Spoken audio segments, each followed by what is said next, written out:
Hello po, magandang araw po sa inyo na ito na naman po si Tatang Jo upang magpaabot na naman ng impormasyon tungkol pa rin po sa pangkalusugan ang pag-usapan po natin sa ngayon. Ang pag-usapan po natin sa ngayon ang tungkol po sa ubas. Kayo po ba ay mahilig kumain ng ubas?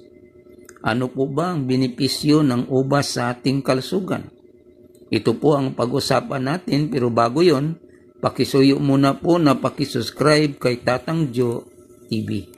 Ito ngayon ang ating pag-usapan kung ano ang pakinabang natin sa pagkain ng ubas. Mahalaga pala pong ubas nating kakainin ay yung black o kaya po yung pula-pulahin. Pero kapag berde, magregalo sa iyo ay kainin mo na. Pero yung dalawang binanggit ko, yun po ang mahalaga na maaring makatulong sa ating pag-usapan sa ngayon. At mataas din po siya sa fiber ang pagkain natin ng ubas. Kaya kapag nahirapan ka po sa pagdumi, kumain ka po ng ubas na iyon. At maaring makatulong iyon para hindi ka mahirapan sa pagdumi. At mayroon din siyang vitamin B. Yung vitamin B na maaaring pampalakas sa atin at lalo na tumutulong din sa ating mga ugat. Mayroon din siyang vitamin K na tumutulong sa ating mga buto. Kaya mahalaga. At alam nyo mga kabraso na mahalaga ang pagkain natin ng ubas sapagkat nagtataglay po siya, mataas po siya sa antioxidant. Yan.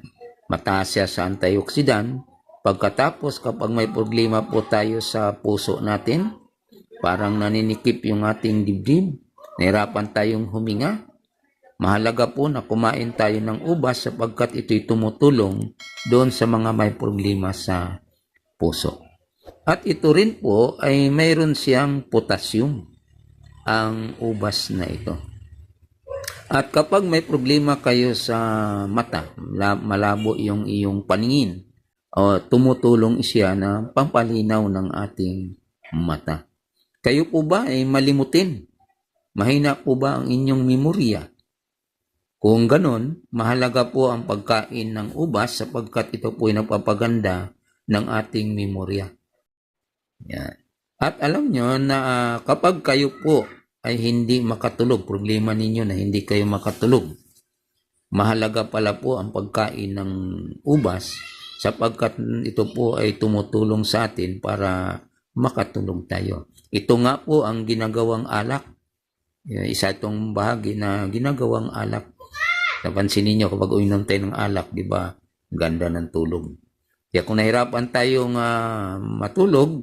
makatulog, di tayo makatulog, kumain tayo ng ubas para matulungan po tayo. At yun lang mga kabraso ang nais kong pinaabot po sa inyo. Sana yung mga impormasyon na aking natalakay na ating napag-usapan ay makatulong sa ating pangkalusugan. At maraming salamat sa inyong pag-subscribe.